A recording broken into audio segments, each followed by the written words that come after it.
play for them. And you know at the half, they discussed how they were going to get that done. This is where scripting comes into play a lot of the time. How many plays do you script coming out of the second half? Most of the time in the first half, you're scripting 12 to 16. I think in the second half, you're really scripting more like 8 to 10. Kind of a starter or an opener, whatever terminology they use.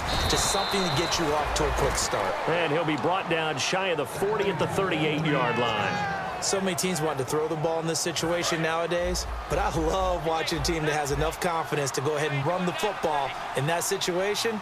That's almost a tendency breaker. To throw is Newton. Got a man over the middle. It's Williams. Give him 9 there on the first down completion. And that's one of his advantages of a passer, is it not? With his height, setting back there in the pocket, firing it over the middle, he can really see everything clearly. It is, and I know that other quarterbacks get it done different ways, all right? You don't have to be his height to make a great play, but what he does is he takes away having to make those slide steps in the pocket to find angles to throw the ball through. He just throws right over the top of it because he can see everything, and sometimes that saves time and gets the ball to a receiver quicker. Give him 6 yards, and they do convert on third. I don't know about you, but that almost felt like old-time football there. 3rd and 2 is not necessarily just a running down anymore. A lot of times they want to throw the ball. They went back to the roots and powered forward and got the first down. Looking to jam the receivers at the line here. Press coverage look defensively. Now a first down throw for Newton. He's got his man on the crossing route. And he gets this inside the 35-yard line. Well, clearly one of his advantages as a passer is his height, sit back in the pocket, fired over the middle. That makes things tougher defensively, doesn't it? It really does, because your goal is to move the quarterback off his initial spot when he gets his drop back completed. But when you have that type of height, he can stay in there if he's willing to take the hits and just fire over the top, which saves him time and actually completes a play a little bit quicker than it normally does for a quarterback who has to slide and find open space to throw. Again, we'll see the pistol here. They go play action here on first down. Throwing over the middle, and it's incomplete.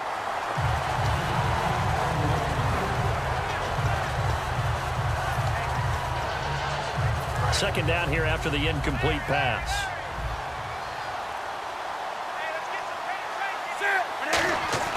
Second and 10, Newton again. Buying time to his left. And avoids the contact by sliding. It's a 10-yard gain there, and it sets him up now 1st and goal. So an instance there of Cam being Cam. We know he can use his legs. And with that big body, it's hard to get him down even if you get a clear shot on him. Plus, he moves it a lot faster than what people think. And boy, does he have fun playing the game of football. It's a gain of a couple, and it'll be 2nd and goal. Defensively, pretty good start there with their backs against the wall. That's a win for the stop troops right there. And if I'm them, I get a little bolder now. They won the first battle. Keep coming after them. Put the pressure on them. And he can't corral it. Maybe a big missed opportunity there defensively in the end zone. And now 3rd down. Not only did they drop what looked like an interception in the end zone, they blew a golden opportunity to shift the momentum. Gotta figure this is one they need here on 3rd and goal. Now Newton on 3rd and goal. Oh, it's a touchdown if he holds on. Instead, it's 4th down. So now here comes the field goal team for the 3rd time today. From the left hash, should be a fairly easy one here. And Bailey able to knock it through. And the drive will wind up yielding 3.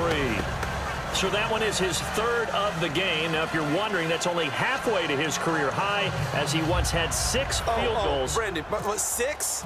Let's hope we don't get that again, please. Okay, can we see a few touchdowns here and there? That'd be nice.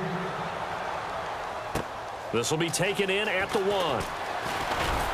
And he'll get it up past the 20 to the 22-yard line. Carolina getting set to take the field. That last drive, it was a good mix. Run, pass, defense on their toes. And what really helps out in a big way is when you're doing the run-pass mix and everything's working, that means that they're guessing wrong every time on defense. They think you're going to pass when you run and vice versa. I would continue that, and when they finally draw a bead on you, maybe you mix it up a little bit, a little play action and throw the ball. And will they maintain that balance? Time to find out.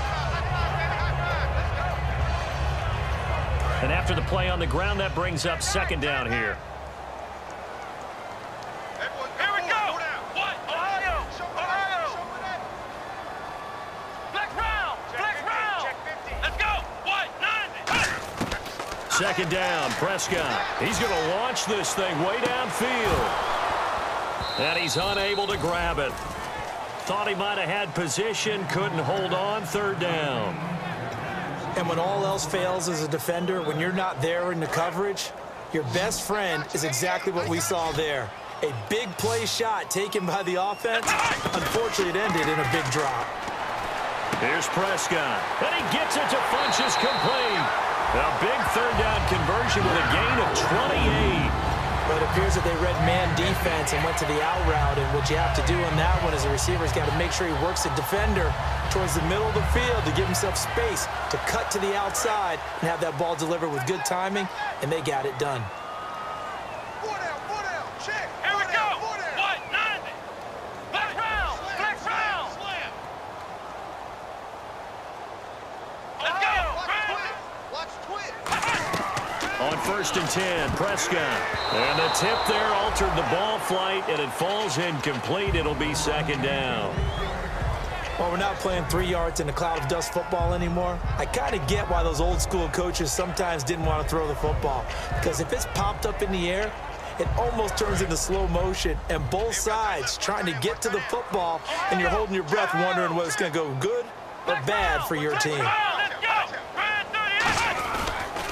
They'll try the sweep with Elliott. And a pretty big hole as he's down to about the 40. A nice job to get 8 there after the incompletion, and now they'll look at a 3rd and 2 coming up. I know the toss play begins with the guy taking the snap and turning around and tossing it to the runner. But where the real intrigue is, can they seal the edge, whether it's an offensive tackle or a tight end, in the direction they want to run the football? If they do that, that's the result that you get, that type of thing.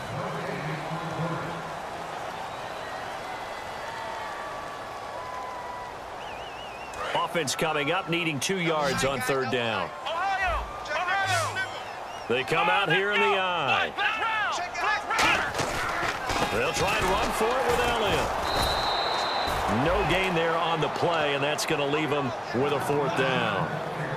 Now, they had the box stacked. That run was going nowhere from the start. And when you say stacked, you really mean it, don't you? Because when you're talking about a 46 defense, commonly known as the Bear defense, you're covering up the guys inside, and you're allowing other people to get in there close to the line of scrimmage, usually an 8-man front. That's difficult to block for an offense. On that play, the defense won in a big way. No gain at all.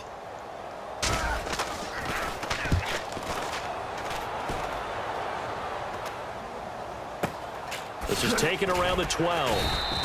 So possession goes over here on the punt. And the Cowboys will be backed up to start the drive. They'll have it 1st and 10. And now Dallas gets set to take the field. And last time they got 3 points, but it was a chip shot field goal. And when you go to the sideline after a chip shot field goal, maybe the offense not too happy. It's a balancing act, isn't it? Because you're exactly right. They're none too pleased that they didn't punch it in for 6 points. But they also have to remember they did put points on the board. 3 points is 3 points. And in this league, you take points when you can get them. Not easily done. One thing I know from experience is that when the deep ball is thrown and you're the defender, you've got to fight that little bit of panic that emerges. You've got to play the ball really well. It's a 50-50 jump ball play. And guess what? They took a shot. How are you going to win it? And in this case, they managed to get it done. On 2nd and 10, Newton surveying the field. Got a man, and he hits him in stride. He's got daylight. 20. And he is down deep into Carolina territory. A big play there on the catch and run. 73 yards. Bryant, the lone receiver, left. Now Newton on 1st down. And they're not able to hook up there. Incomplete. It's always tough for the guys throwing the football when they think they've got a completion and the ball's almost there, and then someone sneaks a hand or 2 in and bats it away. 10 yards still left on 2nd down.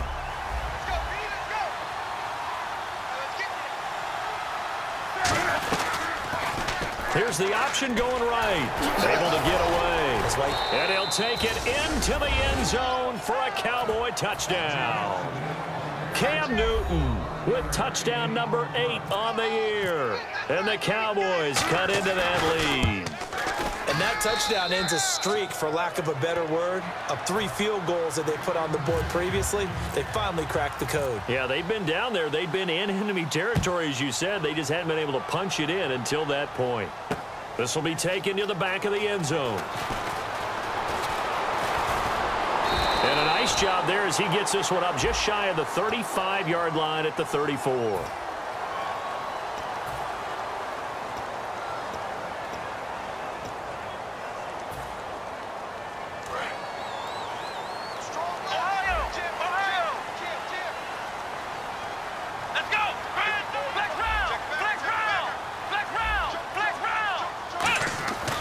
They'll try the right side with Elliott. And he'll take this one only up to about his 13-yard line. 2 yards on the carry there. It'll be second down. And in this situation with a lead fourth quarter, they're liking keeping the ball on the ground, I'm sure. That's just smart football, but you know the defense has to know it as well. They've got to stop them here. So now we're going to see that loading the box in a big way. And now look at this. Big gain, but a fumble. And the Cowboys have recovered. Well, that takeaway, partner, right there, that's a combination of coaching, execution, and absolute belief. Because a lot of guys will look at the scoreboard and go, this thing's pretty well done. But they still thought to themselves, if we can make a play, we give our teammates a chance to win it. And that's exactly what they did. And the tip there altered the ball flight, and it falls incomplete. It'll be second down. Every now and then, you have some volleyball training actually comes into play as a defender. When a ball's tipped in the air, nice play by the defense, got a hand on it. But when it's in the air, it's up for grabs. And too many times in this league, we've seen great plays happen for an offense as a result of a ball tipped in the air. So what you really want to do is be that guy who comes off the back line and spikes it, knocks it to the ground. Don't let him have that opportunity. Well, any caused incompletion is good for a defense. But when you add to it that you get a little hit on the quarterback, knock him to the ground, make him think a little bit, hopefully knock him off his game, especially in a game of this magnitude, this tight in the fourth quarter, got to feel pretty good as a defense. Flushed out right. He's going to hit his man out of the backfield. Complete. A gain of 19 and picking up the first. We talk about mobility on quarterbacks all the time. Here's where it really pays off. Able to move, evade, and is accurate throwing on the run and picking up a first down. They'll run it now out of the gun. And he stopped immediately there. Just a yard on the first down carry, so it's 2nd and 9. And the offense moving quickly to the line. And as we've seen throughout this season, it's no picnic trying to score touchdowns against this unit. They're ranked number 1 against the run. But it's also difficult because it's not easy to throw the ball against them either. It's a good gain of 11, sets him up 1st and goal. Really good, skillful, tough running throughout this contest. Picked up first. Trying here for Bryant, and it's intercepted. A great read, and it's picked off. And a big turnover there as his guys will get the football back. And onto the field, here come the Panthers. And last drive, obviously not what you're looking for. You've got the lead. You've got to protect the football.